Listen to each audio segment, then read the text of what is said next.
तहरीके इंसाफ की नुमाइंदगी करते हो, कदम भी उठाएंगे जो हम नहीं उठाना चाहते थे।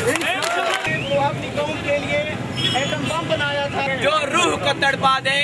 इसी मकसद के लिए वार्निंग देते हैं कि लोड शेडिंग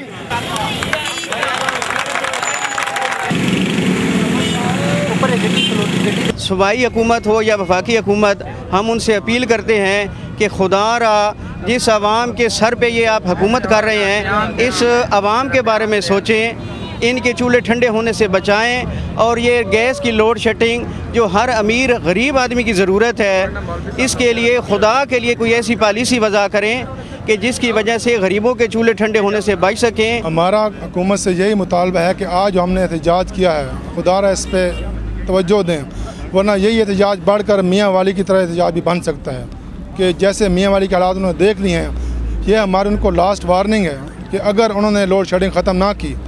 तो इसके बाद हम भरपूर मुजाहरा करेंगे और हम इस्लामाबाद तक भी जाएंगे।